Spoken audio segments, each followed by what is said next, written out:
수도권 같은 데는 7억 미만이면 7억 이하가 되면 전세보증금 반환에 대한 보험을 들 수 있어요. 그래서 그 대상된 금액이 100조라는 거예요. 그 보증금 전체액이.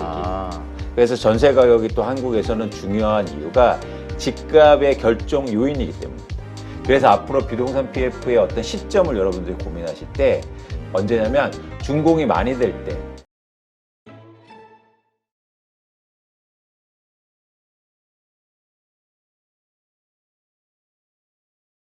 오늘 모신 분은 미래에셋증권 이광수 연구위원입니다. 안녕하세요. 안녕하세요. 네.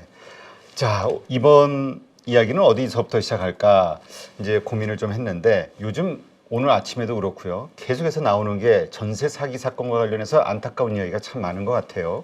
일단 이 부분 어떤 일들이 지금 벌어지고 있고 무엇이 문제인지 좀 한번 이야기해 주시죠.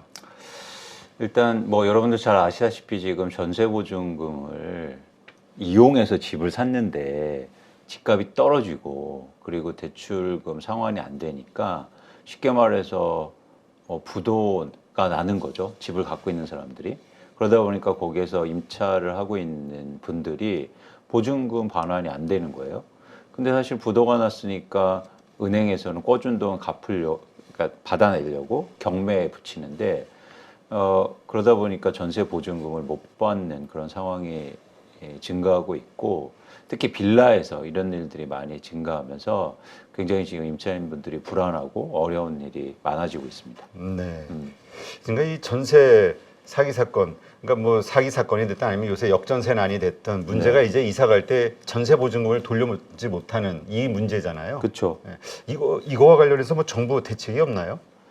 그러니까 지금은 지난해 말부터 사실 이런 문제가 좀 이제 난다는 경고가 되게 많았는데요. 여러 가지 대책이 추진 중이었는데 아직까지 확실히 뭐 법이 통과되거나 정부가 적극적으로 지원해 주는 정책은 아직 안 나온 상황이에요. 그러다 보니까 많은 분들이 더 불안해하는 거죠. 그래서 여러분도 아시겠지만 최근에 나온 뉴스들 보면 경매를 중단한다든지 아니면 뭐 임차보증금에 대해서 조금 보증금액을 더 올린다든지 이런 얘기들을 계속 하고 있는데 구체적인 것들은 지금 국회에서 일단 법이 계류 중이고 여러 가지 논의가 돼가고 있는 중이긴 합니다. 네. 그렇다면 아직 뭐 확실한 건 없네요. 그러니까 현재 피해를 입고 있는 분들 입장에서는 별다른 대책은 없는 걸로 봐야겠네요. 그렇죠. 그러다 보니까 지금 당장 경매가 들어가면 그러니까 경매 금액보다도 사실은 전세보증금이 예를 들어서 후순위거나 혹은 아니면 그 금액이 못 미치면 전세보증금을 못 받을 수 있거든요. 그러다 보니까 사실은 최근에 경매가 막 진행되면서 임차인들이 더 불안해 하시는 거죠. 그래서 일단 정부는 은행권이 결국엔 대출해준 부분에 대해서 일종의 1금융권이죠. 1금융권이 대출해준 그 집에 대해서는 경매 절차를 당장 중단해라. 뭐 이렇게 일단 발표는 해놓고 있습니다. 네. 근데 그 원래 전세 보증금 반환 보증 뭐 이런 게 있잖아요. 네. 이거는 뭐 우리 지금 별로 효과가 없는 건가요? 그러니까 일단 그걸 안 들어 놓으신 분들이 있고 그 이전에 네. 나오기 전에 네, 그러니까 있었는데도 이제 안 들은 거죠. 그러니까 좀 안심하고 그리고 모르시는 분들도 사실 많았고. 그렇죠. 그래서 이 부분이 사실 저는 안타까운 거예요. 왜냐하면 예를 들면 그런 정보들을 기본적으로 알았으면 홍보가 잘 됐으면 그런 분들이 조금 더 줄었을 텐데 그런 부분에 대한 안타까움이 있고 그리고 모든 걸 더 커버하지 못하니까 커버해주지 못하니까 그런 부분에서 사각지대가 사실 존재하고 있었던 겁니다. 이 전세 보증금과 관련해서 그 보증해주는 이게 뭐 100조를 넘었다 이야기가 나오는데 네. 일단 이게 많은 겁니까? 그러니까 정부로서는 할 만큼 한 거라고 봐야 될까요? 아니면 이거 우리가 기준을 잘 몰라가지고 이 부분과 관련해서 일단 전세금이 수도권 같은 데는 7억 미만이면 7억 이하가 되면 전세보증금 반환에 대한 보험을 들 수 있어요. 그래서 그 대상된 금액이 100조라는 거예요. 그 보증금 전체액이. 예. 그래서 이제는 근데 이게 그 건수로만 보면 예를 들면 10년 전에는 이 전세보증금 보험의 제도가 있었어요. 그런데도 전세보증금은 든 세대 수가 451세대밖에 되지 않았어요. 그러니까 그만큼 사실은 많은 분들이 그동안은 뭐 전에는 전세보증금을 어떻게 못 받아. 이런 생각들을 사실 갖고 있었던 거죠. 근데 지금은 거의 23만 7천 정도가 들어있는 상황입니다. 근데 전세 보증 못 받는 경우도 많아지고 그러니까 많은 분들이 이제 불안해 하시니까 보험을 드는 거죠. 근데 이게 한도가 있거든요. 허그에서 일단 주도를 하는데 허그도 자기 자본이 있잖아요. 그 자기 자본의 일정 비율에 한해서 법으로 규정돼 있거든요. 그래서 점점 그 한도가 차가고 있는 거예요. 그러다 보니까 사실 이걸 넘었을 때 어떻게 될 거냐? 누가 이거를 또 보험을 들어주냐? 이런 것들이 지금 논의가 되고 있고 그래서 지금 국회에서도 또 법을 만들려고 하는 게 뭐냐면 그 한도를 더 올려주자. 허그가 쉽게 말해서 부도가 나지 않게 뭐 이런 얘기들을 사실 하고 있는 이유이기도 합니다. 네. 네. 근데 이게 이제 이 부동산 하락 이게 이제 근본적인 원인이 되겠죠. 가격의 하락. 네. 그러나 이거 말고 좀 악질적인 지금 사기와 관련해서도 지금 많이 이야기가 나오는 것 같아요. 뭐 네. 소위 바지를 세워놔서 뭐 몇백 채, 몇십 채씩 이런. 근데 여기에는 우리가 이제 그 보통 이제 공인중개사를 믿고 아 여기 괜찮아요. 뭐 서류 대충 보여주면서 괜찮아요 해가지고 그냥 보통 사인하는 경우들이 많은데 이번에 좀 문제가 되는 거 보니까 공인중개사들 일부겠지만 이게 같이 뭔가 일어나는 것 같아요.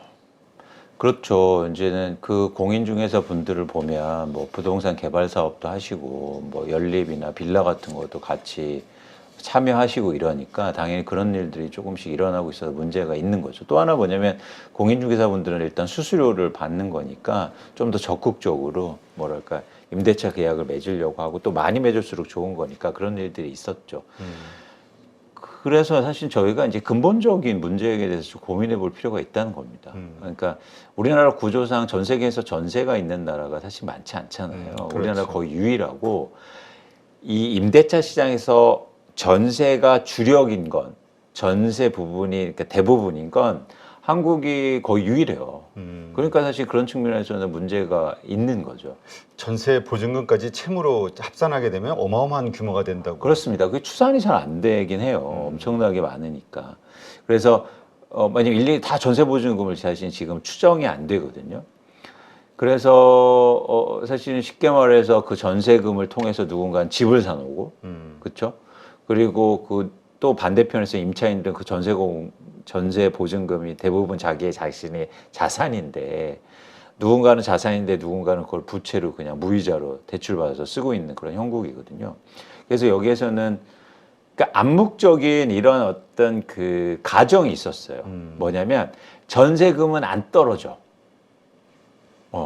그래서 떨어진 경우도 사실은 일부 지역을 빼고는 흔치는 않았어요. 네. 그러니까 전세금이 계속 오르면 문제가 없는 거예요. 근데 지금처럼 전세금이 떨어지거나 집값이 떨어지면 문제가 이제 커지는 그렇죠. 건데 그래서 만약 이런 경우가 향후로 어떻게 더 근본적으로 방지할 거냐 이런 고민들이 사실 필요합니다. 그래요. 근데 이거는 참 오래된 하나의 그 관례, 네. 관습 같은 거라 쉽게 고쳐지지는 않을 것 같아요. 그 제도를 만들어야죠. 제도를 만들어야죠. 그래서 제가 이제 두 가지 정도가 필요해 보이는데 하나는 예를 들면 지금 아까 이제 보험 얘기를 들었잖아요. 대표님 이 보험을 누가 드는지 아십니까 지금? 누가 드는 거죠? 임차인이 들어요. 아, 그렇군요. 저도 안 들어가가지고. 예. 그러니까 뭐냐면 임차인이 자기 돈을 전세 보증금을 못 받을 걸 우려해서 보험을 드는 거예요. 근데 뭐 언뜻 생각하면 뭐 그렇게 당연한 거 아니야 생각하지만 그 돈을 사실은 갖고 있는 사람은 누굽니까? 집주인. 임대인이잖아요. 그럼 임대인이 거기에 대해서 보험을 들어놔야죠. 그러네 또. 그래서 지금 이제 임대사업자들은 보험을 드는 경우가 있어요. 의무화되어 있는데 개인적으로 전세를 내놓고 이런 분들은 사실은 보험을 안 들어와서 지금 문제가 생기고 있는 거거든요. 이게 반강제적이 되게끔 일단 임대를 내놓으려면 임대인이 그냥 이게 의무적으로 그렇죠. 들어야겠네. 그렇죠. 그래서 임대인들도 이게 임대인들은 전세금을 많이 받을수록 좋아요. 나쁜 게 없잖아요. 그렇죠. 무이자로 그냥 내가 돈 생기는 건데 그러니까 최대한 많이 받으려고 해요. 근데 많이 받을수록 만약 거기에 연동돼서 보험료를 내게 해. 그러면 또 이게 그러면 또 좀 달라지겠죠. 그래서 그런 부분에 일정 정도의 안전장치가 필요하다.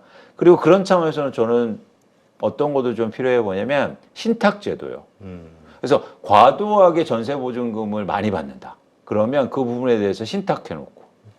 그러니까 지금은 뭐냐면 추적 안 하잖아요. 제가 뭐 전세보증금 5억 내면 그걸 집주인이 어디다 쓰든지 사실은 모르죠. 모르죠. 근데 너무 과도하게 받으면 일정 부분에 대해서 예를 들어서 매매금의 70% 이상의 보증금에 대해서는 뭐 신탁해놔서 국공채 금리를 정도만 준다든가 뭐 이런 방식도 저는 필요해 보인다. 그러면 아마 대부분 월세로 돌릴 것 같아.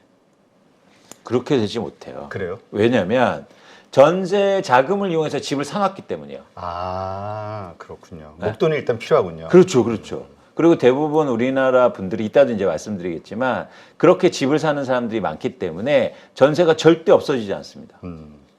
참 이런 사례는 참 안타깝고 슬프고 또 피해자들 입장에서 보면 참 괴로운 거일 수 있는데 뭐 나오는 뉴스 보니까 2083채 뭐 경매로 넘어가고 전세 사기. 그렇죠.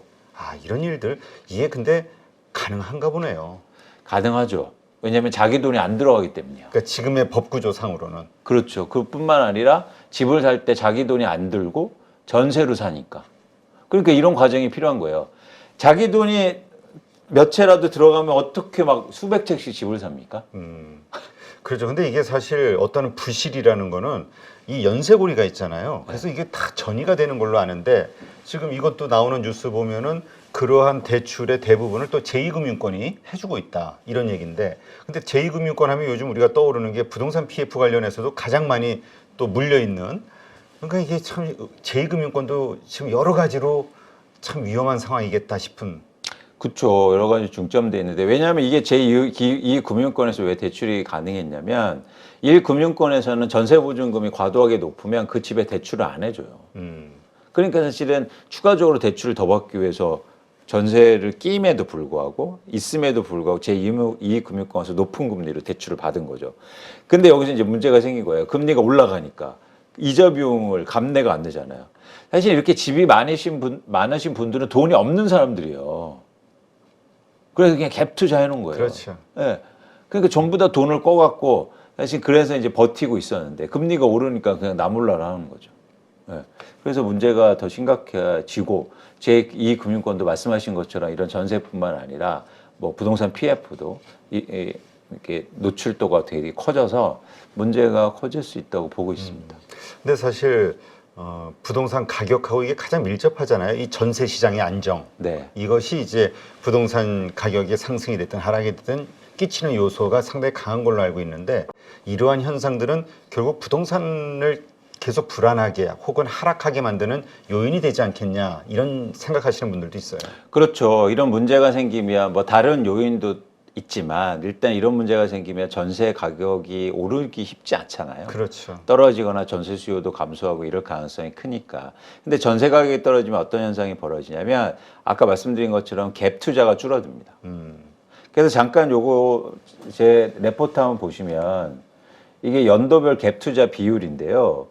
이게 전국적으로 갭 투자를 집을 사는 사람 중에서 몇 프로가 갭 투자를 했나 조사를 해본 거예요. 그러니까 예를 들어서 2018년도 같은 경우에는 갭 투자 비율이 막 36%까지 오르잖아요. 네. 근데 지금 그런 우려도 있고 전세 가격이 빠지니까 14%까지 줄지 않습니까? 그러니까 이만큼 갭 투자가 줄어들면 어떻게 됩니까? 주택 수요가 줄죠. 그렇죠. 수요가 줄면서 집값이 오를 수 없다는 거예요.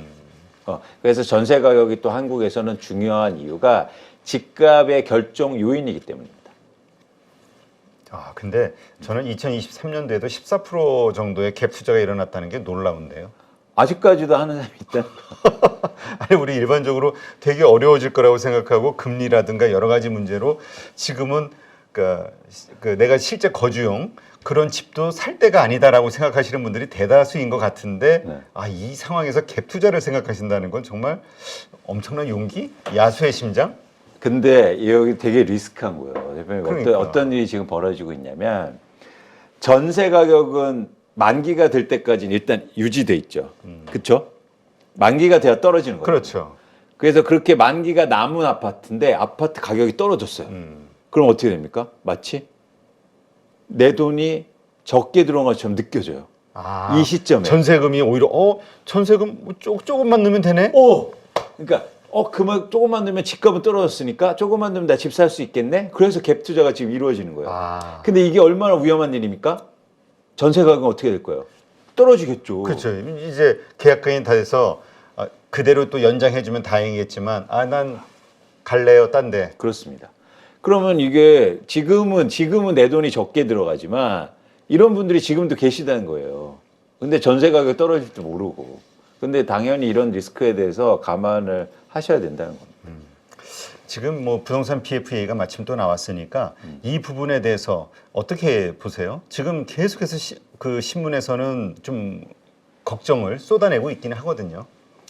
그러니까 부동산 PF의 본질은 어쨌든 지금 미분양 아파트가 증가하니까 못 갚을 것 같은 리스크, 즉 쉽게 말해서 미상환 리스크가 존재한 거거든요. 근데 이 미상환 리스크는 사업이 진행될 때는 노출되지 않아요. 쉽게 말해서 내가 돈을 꿔줬는데 그 사람이 일을 하고 있어요. 회사에서. 그러면 막 망하게는 안 합니다. 일단은 살려는 드릴게. 그렇죠. 일단 열심히 일단 일은 해봐. 이자는 내. 어. 근데 문제는 뭐냐면 그 사람이 직장을 잃고 퇴직했을 때는 바로 이제는 추심하거나 이런 과정에 들어가는 그렇죠. 것처럼 지금의 이제 미분양 아파트가 지금 증가한 거는 사실은 그 과정까지는 안 가는 거예요. 근데 언제 가겠어요? 이 아파트 다 지었을 때. 아, 그러네. 이제 돈 갚어. 이제는 갚어. 이자 뭐 내서는 안 돼. 이자도 심지어 최근에는 유예해주고 있어요. 언제까지? 준공 때까지. 그래서 앞으로 부동산 PF의 어떤 시점을 여러분들이 고민하실 때 지금 뭐 전문가들이나 시장에서나 언론에서는 올해 상반기 얘기를 하고 있는데 저는 아니라고 봐요. 언제냐면 준공이 많이 될 때, 그 준공 될 때까지 미분양이 많이 남아 있으면 사실 리스크가 큰데 그 시점은 내년 상반기입니다. 아, 내년 상반기. 예. 그때까지는 사실은 예를 들어서 좀 유예도 해주고 이자도 후불로 해주고 이럴 가능성이 있어요. 그러면은 부도는 아니잖아요. 그러나 그러한 것들을 뭐 아까도 얘기했지만 뭐 이금융권이 됐든 뭐 우리 뭐 요새 얘기하는 새마을금고 뭐 증권사 뭐 이런 저축은행들 이런 데에서 그런 식으로 버티다가 혹시나 위기가 오는 거 아닐까에 대한 고민이 있는 거잖아요. 그쵸. 계속 연장해줄 여기도 자금이 넉넉하면 그렇게 해줄 수 있는데 여기도 만약 쫄리기 시작하면 그렇죠. 그런 차원에서는 이제 내년 상반기까지 이 중공업 미분양이 그리고 그런 부동산 시장이 어떻게 되느냐가 되게 중요한데 그래서 최근에도 뭐 정책이라든가 이런 얘기가 나오는 이유가 어쨌든 추세는 좀 봐야 될 것 같습니다. 그래서 중공업 미분양이 사실 굉장히 중요하다라는 말씀을 드립니다. 그러면 그때 우리 소위 그때도 만약에 그 뭐라 그럴까요? 이 부동산 시장이 활성화가 안 돼 있고 하락세라면 상당히 그 할인 분양 같은 게 일어날 수 있겠네요. 미분양이라는 걸 털어내야 되니까. 그렇죠. 그래서 지금도 이미 미분양이 시작된 데가 많아요. 근데 미분양을 잘 보시면 준공후가 임박했거나 준공후 된 게 할인율이 되게 커요. 서울에서도 35% 할인율이 나왔어요. 그러니까 뭐 4억씩 깎아줘요. 그런데도 불구하고 그렇게 빠르게 해소가 안 되거든요. 그래서 앞으로 이제 준공이 임박할수록 할인율은 더 커지겠죠. 그래서 과거에도 보시면 우리나라 미분양 아파트가 제일 많이 증가한 게 2008년이었는데 그때 16만 5천 가구였어요. 그런데 그 당시에 막 건설사나 저축은행이 어려워지지 않았어요. 언제 어려워졌냐면 다 완공되고 언제였던 것 같아요. 그래서 몇 년? 글쎄요. 2018년이었으니까 아파트 짓는데 2년 걸리거든요. 아, 그럼 20년. 2010년. 2008년이었으니까. 2008년. 2008년이었으니까 2010년에 막 건설사도 워크아웃, 법정관리, 저축은행 막 문제가 터진단 말이에요. 그래서 그런 시점에 대해서 고민하셔서 지금 시장에서 막 올해 상반기 이런 건 사실 아닐 수가 가능성이 크고 그래서 내년까지 한번 보시면 좋겠다 말씀을 드립니다. 그 얘기는 우리가 집을 사는 시기, 실거주용이라 하더라도 내년 상반기는 일단 버텨보자. 그 이후에 봐야 된다라고도 들리거든요. 그럴 수도 있죠. 왜냐면 이게 아까도 이제 대표님 말씀하신 것처럼 결국엔 이게 다 연결이 돼서 자산 시장과 부동산 시장이 연결이 돼서 불확실성이 존재하는 거예요. 투자에서 가장 리스크한 건 불확실성이에요. 그런 차원에서 한국의 부동산 시장이 이런 불확실성이 되게 큰 거죠. 지금. 네. 그렇군요. 네. 알겠습니다. 그래서 이거 보세요. 아까도 보여드렸지만 전세 가격이 안 빠졌는데 가격 빠져서 야 갭 투자 금액 줄었네 하고 살 때는 아니라는 거죠. 그러니까 어쨌든 그 수치가 30%대에서 10%대이긴 하지만 어쨌든 14%라는 그러니까 거래의 한 14%가 그렇게 했다는 거잖아요. 갭 투자. 이게 상당히 리스크한 일인데. 그렇죠. 그렇죠. 그분들한테는. 네, 참 안타깝네요. 하여튼 뭐 좋은 결말이 있어야 될 텐데라고 얘기하자니 또 다른 편에서 욕을 먹을 것 같고 네, 하여튼 네. 참 이 이해관계가 얽혀 있어서 그런 가지신 분과 가지지 않으신 분들. 그렇죠. 근데 저희는 이제 중립적으로 얘기하는 거예요. 시장을 분석하는 입장이니까 이게 수치를 보여드리고 그런 현상 때문에 지금 어떤 변화가 일어날 수 있다 말씀을 드린 거죠. 네, 하여튼 지금은 섣불리 그 뭐 갭 투자 이건 뭐 말할 것도 없고 집을 살 만한 시기는 아니다. 네, 아직은 그렇게 보입니다. 네, 알겠습니다.